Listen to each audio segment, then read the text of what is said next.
Hey, ladies and gents, how we all doing? This is Mike Headley. We are back on the Headley Group Real Estate Show. This brother didn't need no introduction. He is alumni to the show. Actually, he is our first guest that made a second appearance. Let's give a warm welcome to the owner, founder of Durrett Holdings, Tylann Durret. How you doing, brother? Thank you. Oh, I'm doing good, man. I'm doing good. Thanks for having me back again, man. Well, listen, brother, like we just finished talking off air a second ago. I had got to salute you and thank you for taking time out, saying, okay, come back on the show, right? And one thing about our show, like I said, we keep it real. This brother's a hard worker. The brother said, hey, listen, Mike, I can't make this time, but I can make this time. And the reason why, tell the reason why, brother, because you out the grind. All right. So I like to be on time all the time, right? Like I'm big on time, but today my GC's actually in Florida visiting his father. Oh, well, what is a GC, brother? Somebody may not know what that is. My general contractor, who's working on my rehab right now, is actually in Florida visiting his father. And one of the workers ran out of paint. They actually needed a lot of paint. He should have actually dropped off this paint before he left out of town, but I understand. And so I kind of had to alter my day to go make sure that they can keep working. Because I don't want to lose any day or have any excuses because I'm already a little bit behind on this project. So I had to. So that's what I called you and was like, "Hey, man, I know we said 2, but maybe 3." And really, I thought I could make it at 2, and I did kind of make it at 2, like at 2:05. But I just didn't. I wasn't sure, and I just wanted to kind of give a little room. So that leaves me to my next kind of segue in terms of peeling the onion back. Tylann, people don't know who never watched the previous episode. You are an investor, correct? Yes. I'm an investor. And which cities are you investing in real estate in? I'm all in the Chicago market, south side of Chicago. South side of Chicago, right? And we know sometimes people on the outside, sometimes south side of Chicago gets a bad rep. You saying, I'm right here, I'm making it happen. No, for sure. I mean, there's areas that are nice. There's areas that are bad. There's blocks that are nice inside of bad neighborhoods. I've dealt with it all. I own all those types of different areas, everywhere from Roseland, Fernwood, all the way to back of the yard. I have properties all over there. I'm looking to actually expand into Northwest Indiana. A little bit of a time about that, but okay. I'm gonna get it done. Well, brother, listen. Right now, people probably saying, well, how many units? Because people always ask them, how many units do you own? Brother, you mind sharing? How many units do you own? I don't mind sharing. I'm proud to announce that I hit 32 units. Okay, brother, how old are you? I'm 37. 37 with 32 units. Let's put that out there. That's going to be a theme of the show. That's what I'm talking about. 32 units, brother. And you started... I'm sorry, go ahead. I just turned 37 on Sunday. Brother, you're Leo. Yeah. My birthday coming up on the 17th. No wonder why we got 75. Another round of applause, brother. That's right. But Leo's on the place, brother, in the building. Definitely shout to you on that. Let's dive in and let's talk about in the world of investing. Let's talk about that. All right. Okay. You got 32 units. Yeah. That first unit, right? That first unit, I know we brought it up before in our previous episode, but that first unit, was it a drag out? Was it a process? Like, what was that first unit like? Acquiring it? I bought it FHA to live in 1 unit and rent the other 2 units out. It was a 3 unit. So the top units would be occupied by me, and then the bottom 2 were going to be rental to kind of take care of the mortgage. And that was the plan with everything. So I bought it like that. After some time, I didn't live there anymore, and I rented out the top unit, and I made, I think net on that one, I made maybe like $800 a month off that one. $800 off one, okay. Yeah, so it was a solid move, solid building, brick building. Like I said, 3.5% down for FHA. It was pretty sweet. I was scared out of my mind, you know, because it's my first time really having a rental, and you know, I came into the game as a flipper. So when I got to that rental, I didn't want the headache of being a landlord, but it was actually the best thing I've ever done was switching to the rental properties instead of flipping. So you did that as an owner occupant. Let me make sure we're clear on that. As an owner occupant. So you went in FHA loan, 3.5% down, owner occupant, and what was that 3.5%? What was that dollar amount you had to put down? I believe I could be off on the Okay. numbers. I believe I bought the home for $150. So I think 3% of that is like a little over $5,000. And so that's what it was about, about plus fees or whatever the case may be. I mean, I think I want to say $5,000 to $7,000 is where I was at. And you still own that unit to this day? I actually do. I just got it appraised, and it was worth $160 when I got it. It's worth $270 now. The power of holding on to real estate. Yeah. Let me ask you something here about being an investor. Do you sell anything? You got some investors, I don't sell nothing. Some sell. How do you feel about that? So I don't sell. So I can't, like I said, I came into the game as a flipper. I did my first 2 flips that didn't work out or whatever the case may be, and I went to rentals. People have been calling me like nonstop these last 6 months though. Oh yes. It's so hot. You get the little postcards in the mail? Oh my God, postcards. Oh my God, they tear me up. Yeah. I had a realtor call me and say, Todd, do you have anything? He said, I don't care what. He said, do you have anything to sell me? And I was like, no, right? Cause I'm holding everything. Correct. And he's like, let me just see something. So I took him to this 2-unit on 76 in Marshfield that I had. There was a roof in the bottom. There was a leak in the bottom roof, off of the patio. And so we had to tear out the drywall and replace the wood.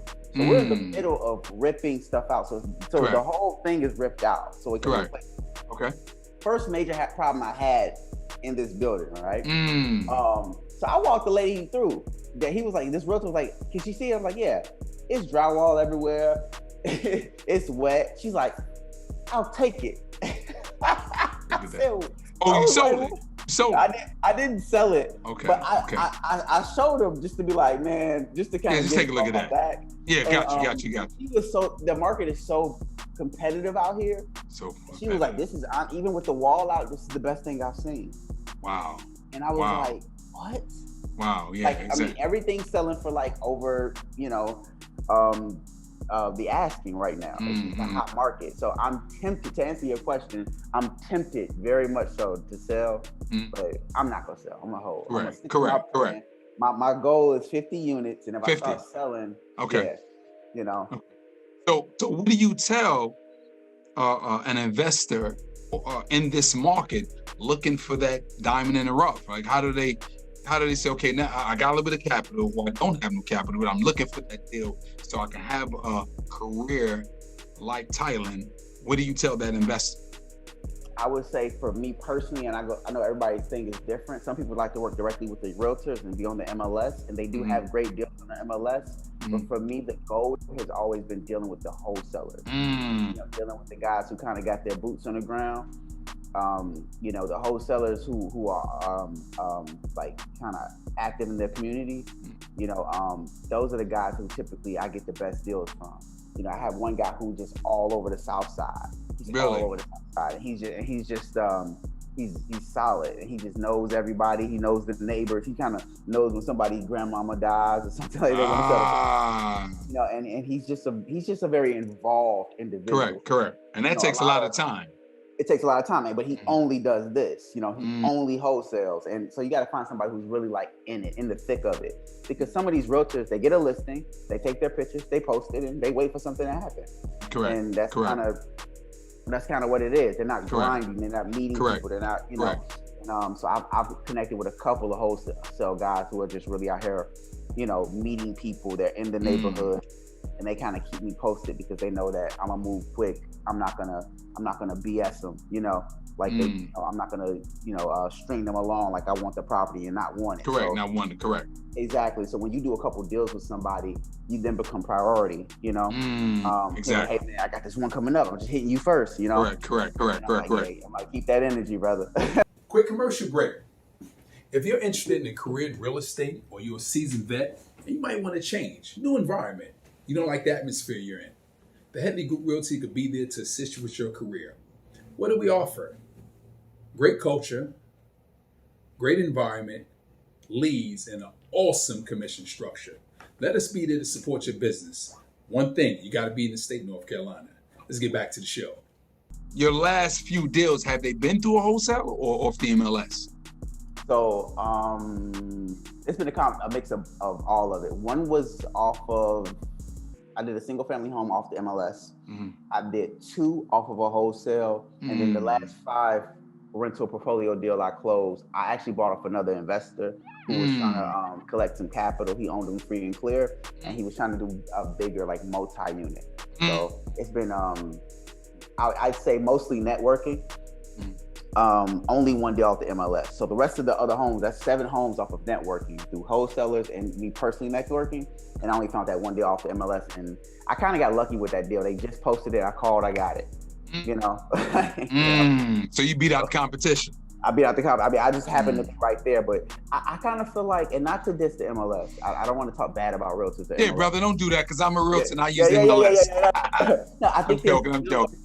I just think that sometimes they're picked through. Correct.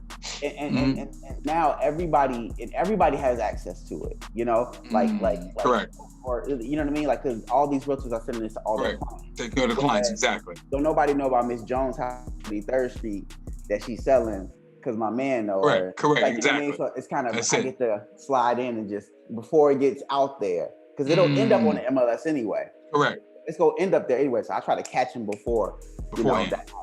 Exactly. So what do you say to a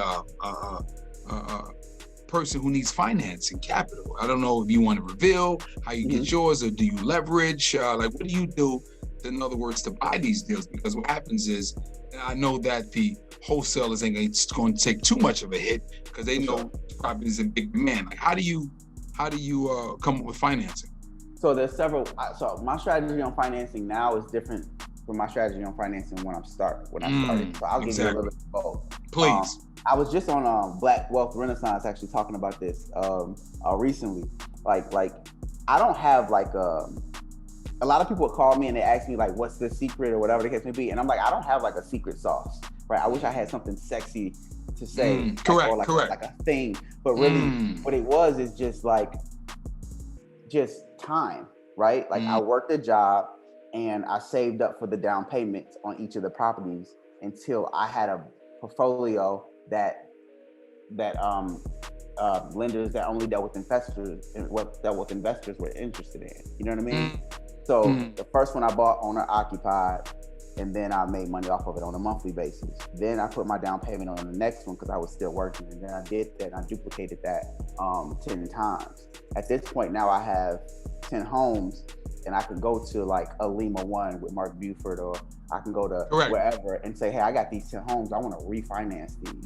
And so now I'm refinancing with a lender that's only dealing with an investor, and now we're building a relationship. So now they have my portfolio over there. They see the income, they're going to give me more money.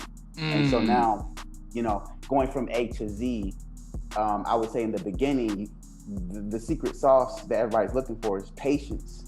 Like, you know, I like that. Diligence, you know, there's no quick way, you know, I mean, even in the stock game, you know, like anybody who really knows stocks, like, of course you can put 10 grand into Dogecoin, I guess, and make some money, but they're all going to tell you buy solid companies that pay a dividend, that give you an 8% return year after year. Don't go for the home runs, go ahead, go for the base hits, right?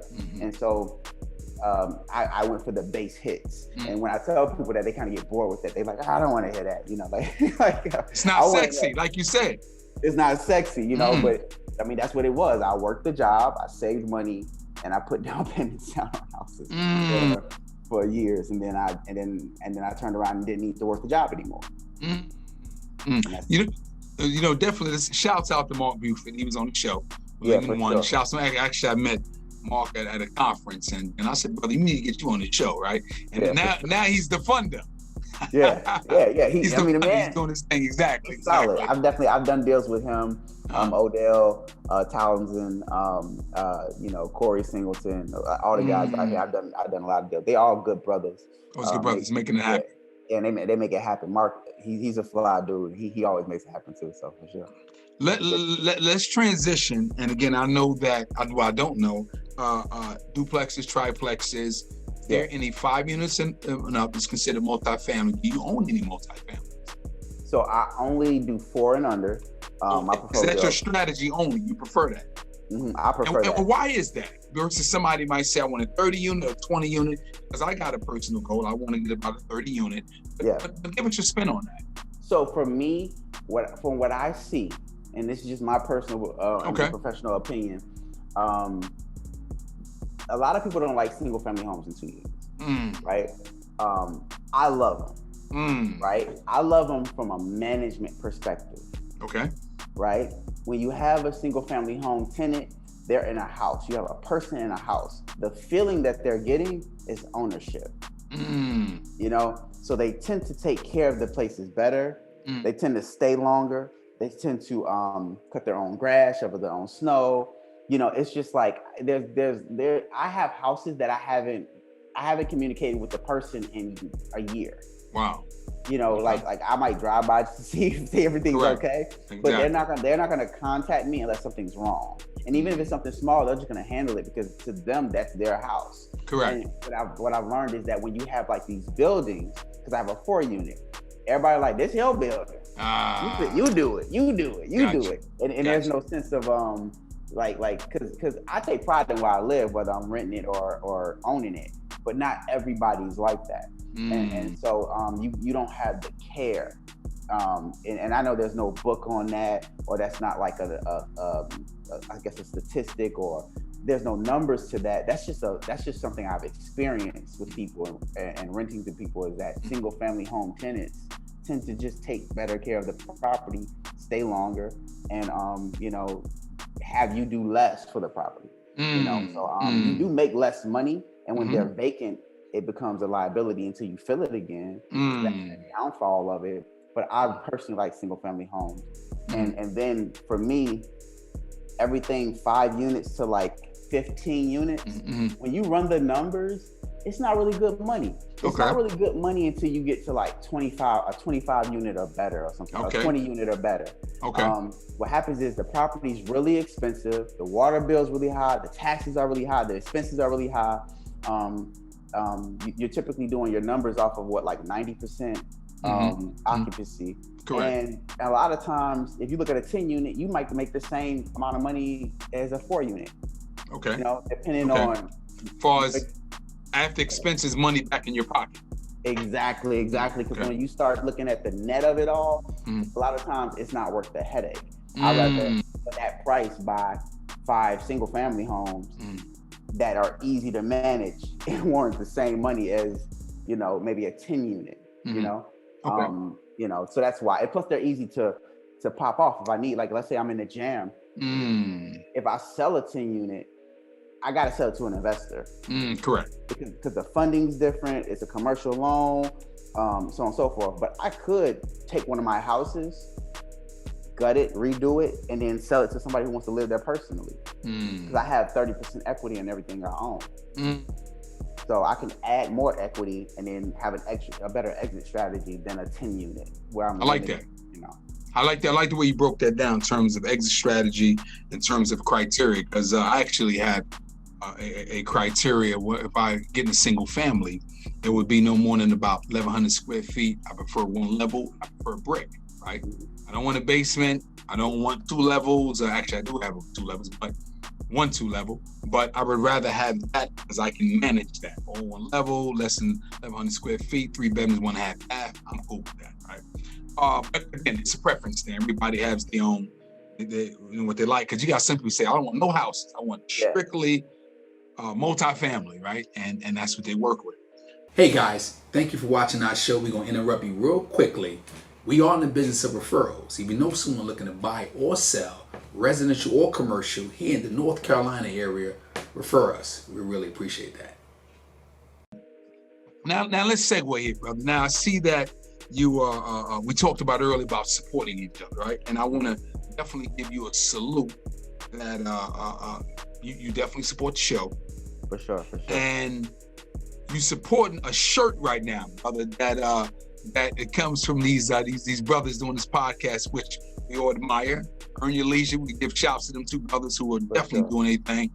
And I want to definitely salute you for that. That you're always in a state of helping someone else and shouting someone else out without necessarily something in return, right? No, for sure. Like, where does that come from?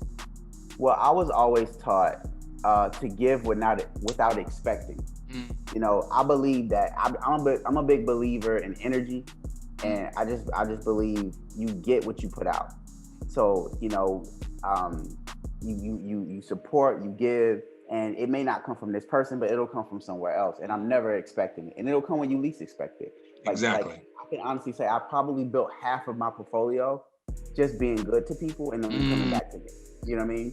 Like the 11 doors I bought over the last year and a half all came from some guys that I just had a relationship with for years, you know, and we were able to put the deal together and make it work.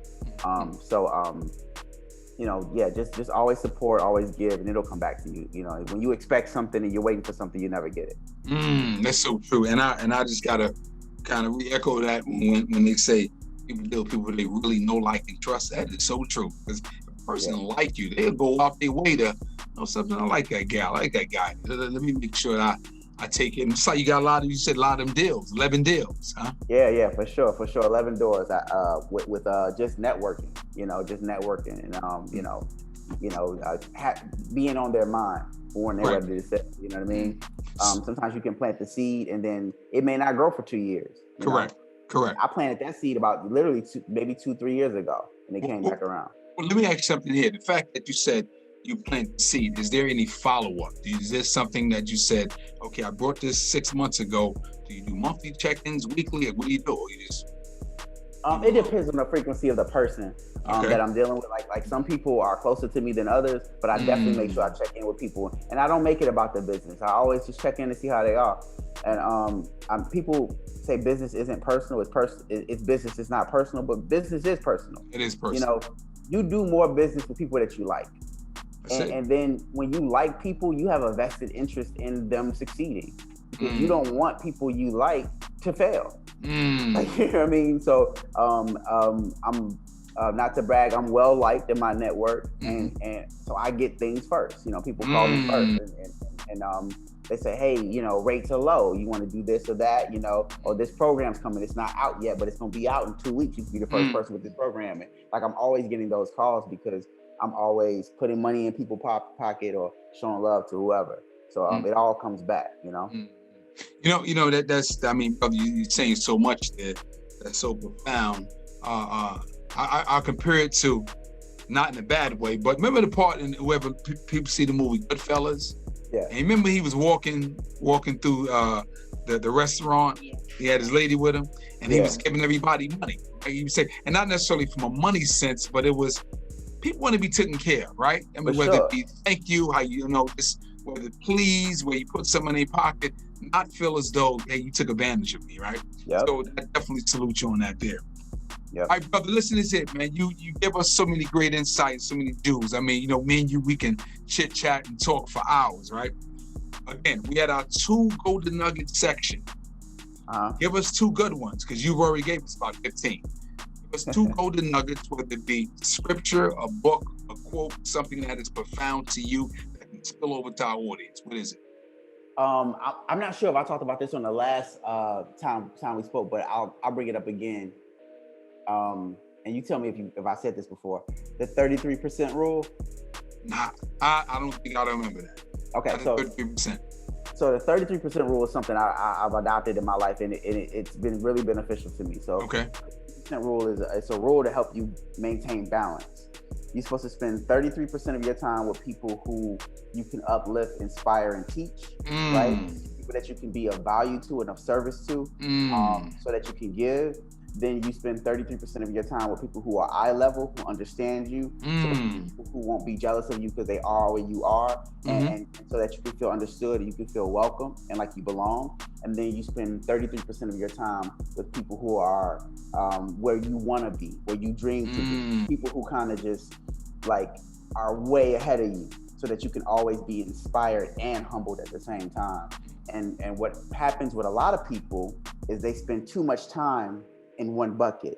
Like sometimes they want to be the big fish in the small pond, so they kick it with this 33%. Or sometimes this is too unrealistic and these people are just too low, so they only kick it with people who make them comfortable. You know, or sometimes they're miserable because they're spending too much time with people who are ahead of them.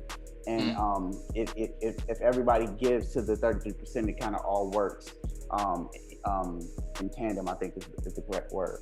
You know, I like that. I like that. 33% rule is definitely a gem that I came across that I use all the time. Okay. You got a second one, or was that all wrapped in? Well, that's all wrapped in one. Okay, wrapped in one. Okay. The second one. Let me see. I was reading this book called Never Eat Alone, and I'm finishing up now, and it spoke of a lion going for field mice instead of antelope, and how easy field mice are to catch. But if he keeps eating field mice, he'll never get full, right? So it's harder to get the antelope, but it's easier to get the field mice. Okay. So I guess in that analogy, he was saying, like, you know, a lot of people just go for what's easy. It's okay to look a little further out, work a little bit harder, but then to get more out of the situation. That analogy. So I just actually was reading that actually today. So I like that. Yeah. You know what I'm saying? And I'm gonna add a little more cream on top of that, because it goes in what you're saying. I got this thing that I go off of, and actually helped me so much in terms of building the business, building the brand, particularly with the show now. And I always say, I train my mind what my eyes can't see, right? So, because I already know what's coming, right? But I'm doing this because I just got to get everybody else on board. But I see it, right? And it's just staying consistent, right? But brother, salute to you all the time, brother, and thank you, kind of, for being on the show, and thanks for always giving us some great insight. And again, brother, you gotta do it again. We gotta have you on the show for the third time, so you can give us some great insight for our audience. No, I work on some new nuggets. Exactly. Let's give a round of applause, ladies and gentlemen, for Mr. Tylann Durret, Durrett Holdings, and thanks a lot for being on Headley Group Real Estate Show. Thank you, brother. Appreciate you, man.